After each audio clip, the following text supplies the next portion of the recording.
So are you ready? Welcome to GEB 2210 Business Communications. I'm going to do an overview for you today about the class. I plan to make several videos throughout the class. Also know, if you don't understand something, I will also prepare a video, a step-by-step, or whatever it may take to make sure you understand the material and can complete the assignments. I'm going to go over the syllabus right now to make sure that you understand some of the basic ideas. My name is Rhonda K. Kitchens. I'm a librarian. I have been a librarian for over 20 years in many different places, from New York Public Library to Ringling School of the Arts, of course, here. I also worked at the Moat Marine Aquarium Library. I have a lot of different types of experience. I'm the digital presence librarian here, so it means I work with a lot of the business communications, having to do with the library resources, including the web page, which is at this point over 200 pages. I'm going to go down this page a little bit more. I think you understand the course description, but let's talk about the performance objectives. These are very important. These are the things you need to know when you complete this course. First of all, analyze business problems. We're going to be doing several read and reviews, and the purpose behind these is so that you could look at different business ideas and problems and be able to take them apart, understand what's the most important, organize information in the most logical sequence, and develop sound conclusions. Also, you're going to need to communicate using skills like listening, interviewing, delivering speeches, and other types of presentations. So you'll be doing a lot of writing. And I do mean a lot of writing. You're going to be writing a letter, an old-fashioned letter. I know. You're just like, are you going to have us do telegraphs too? No. But it is very important to still know how to do a formal letter. You're going to do a speech using YouTube. And you're also going to do a speech using SoundCloud. I want you not to just be able to write these speeches.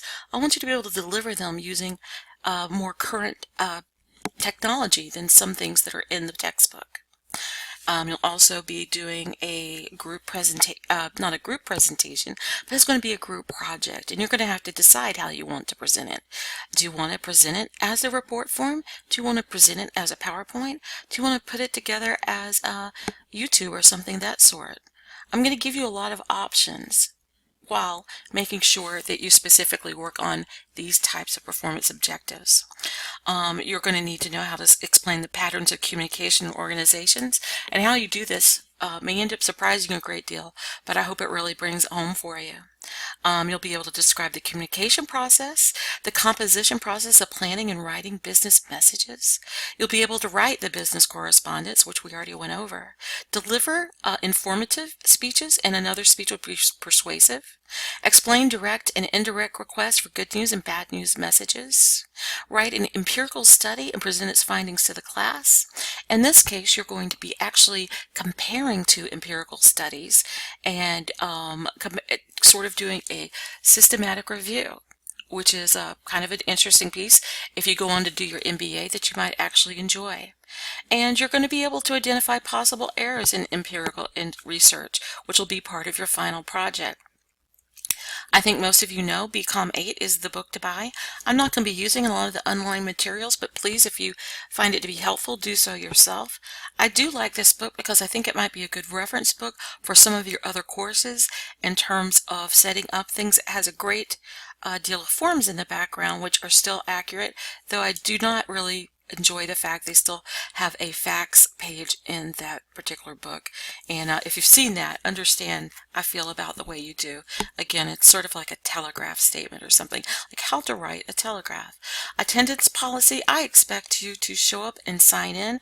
I have noticed students that sign in more make the higher grades. You sign in less, you make less grades. You also will be reported as a no-show within the first 2 weeks of the course if you do not sign in and complete assignments. And if you also sort of disappear, you'll also find yourself withdrawn from the course. And these are policies that are very important because we have to meet our financial aid requirements, which you've probably heard before in other classes. Now, this you may not have heard, but this is very important. Part of my grading policy is failure to participate and complete in the group project and the final project will result and the deduction of 300 points each, in addition to failing to accumulate points for the individual assignments.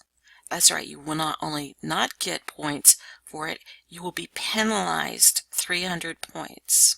So when you do the Canvas thing of figuring out what you can skip and still make a certain grade point that you want, make sure to calculate those 300 points of loss. And here we go. Course assignments. The quizzes are going to be brief. I don't give a lot of quizzes because I found that students actually go to the quiz first instead of the readings. So I've given you 3 fairly tough quizzes that you shouldn't be able to Google.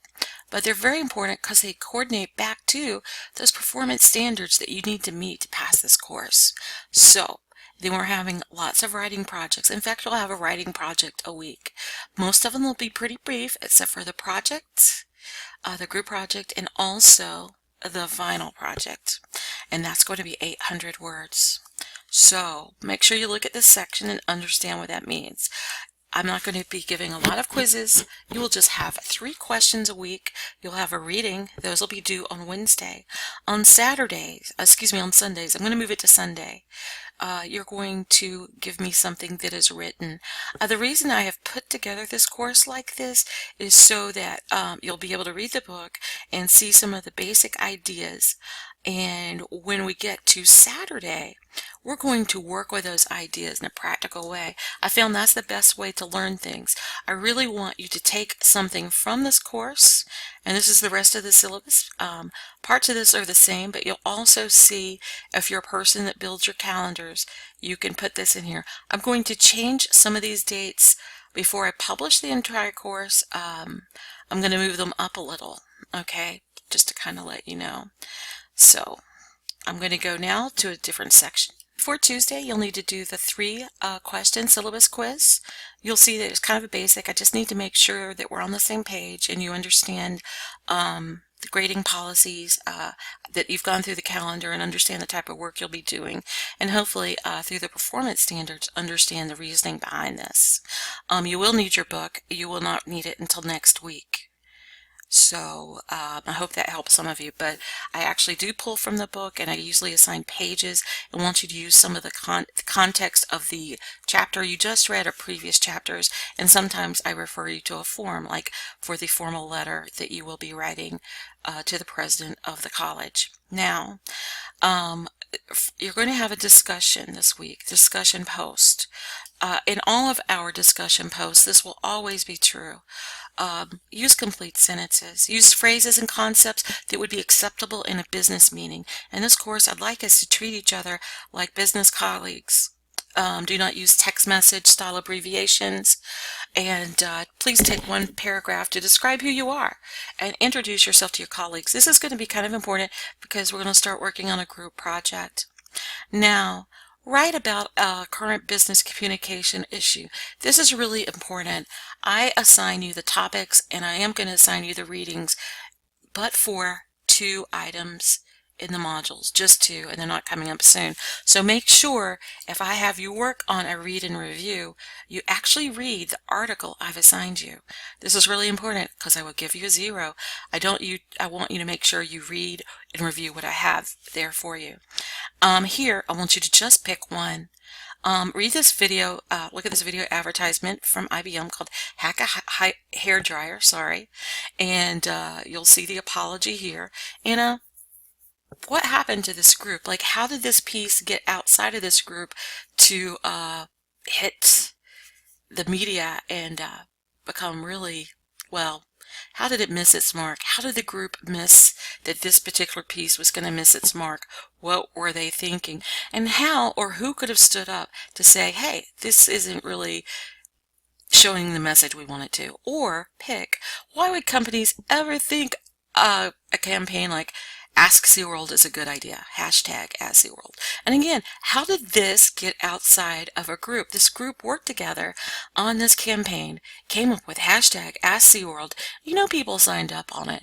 What criteria might a working group use to prevent a hashtag Twitter meltdown? And that's really important. You see this happen almost every day. what kind of things might you do to prevent that? So you have these two questions. You don't have to put a lot of time in them.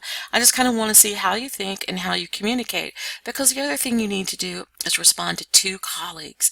Two, not one, two, and you're going to use two or more complete sentences, and I want you to use active listening. Now, you may understand what that is in person, maintaining eye contact and things of that nature. So what happens when you cannot maintain eye contact and you aren't listening? Well, what you're going to do is restate or summarize your colleague's post, reflect on the writer's main points, and validate the writer's point of view while providing information about alternate ideas and points of view. Look, I have to put something in there, and I will, but look at the writer's point of view and provide information or ideas that may not match that, but in a respectful and collegial way. And this is going to be important for all of our discussion posts. And actually, it's really great practice, because when you do it in writing, it does come a lot easier to you in person when you're talking to people. It sort of gives you that really great practice, which will help you. Sometimes people get the feeling you're more of a team player, that you're understanding, that you take other people's points of view in consideration, and other things that may make it easier for you to work in course group projects, this class, and of course life itself. Always know I am available here to you. You can email me. I try to answer within an hour or so. You can call me on my phone. I have my number in the syllabus. You can also visit me at Lakewood Ranch Learning Commons. I'm here Monday through Thursday, 10 to 7. On Friday, about 8 to 2. Most always, but make an appointment if that's out of the way, and I'll set time aside for you.